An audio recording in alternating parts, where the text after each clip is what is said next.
Welcome back from winter break, everybody. Now, just a quick recap. In our first video, we collected 4 soil samples from different environments in Coupeville. In our second video, we lined them up and compared them.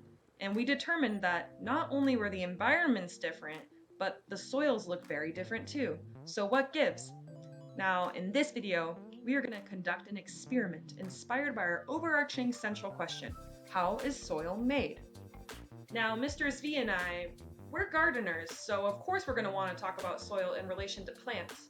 So for the scope of our experiment today, we're going to investigate how do these different soils affect plant growth.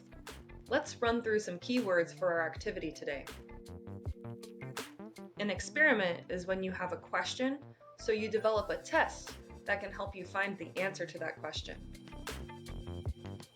Data is the information that comes from your experiment that you are going to measure and record. A hypothesis is an educated guess of what you believe the result of your experiment will be and why you believe that. There are truly endless possibilities of how we could set up an experiment that investigates our question. For the rest of the video, we are only going to be performing one of those many possibilities. So hit pause now, jot down your answers to these questions, and discuss with someone, even if that someone is just your cat.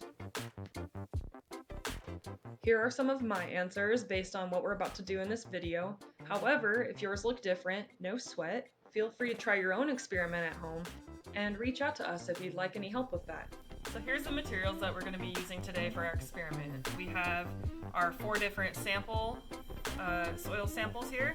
We have these little planting cups that we're going to put the soil in. We have scarlet runner beans. These were actually grown in our very own garden, so it's nice to revisit these.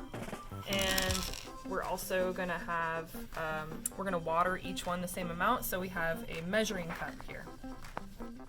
First, fill up your pots with soil so that your beans have a nice, cozy little place to grow up. Make sure to label your pots as well.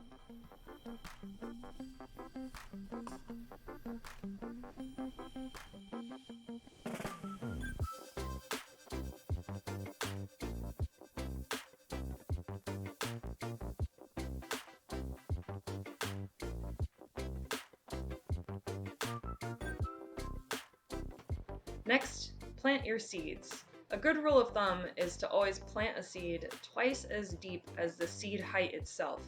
Or if you're using a seed packet, you can check on the packet at what depth you should plant the seeds.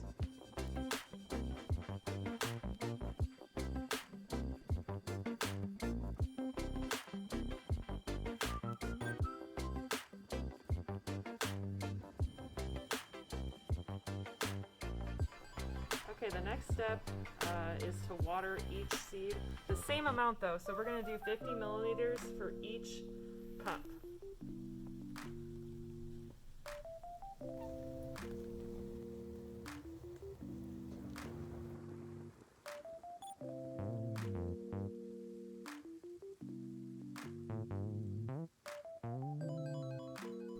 As you can see, there's already some pretty interesting differences in the drainage. Like this one hasn't even drained yet. This one drained immediately. This is the forest soil, and it leaked out the bottom.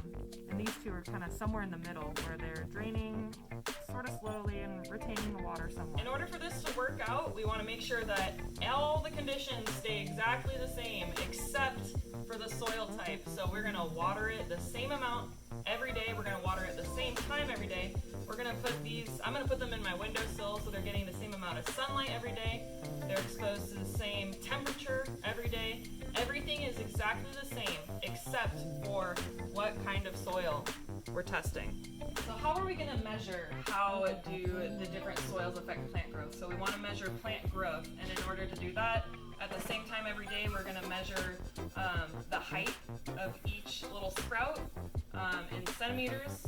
We're also going to just take a picture of the plant every day at the same time, so we have a little bit of a visual record of what's going on.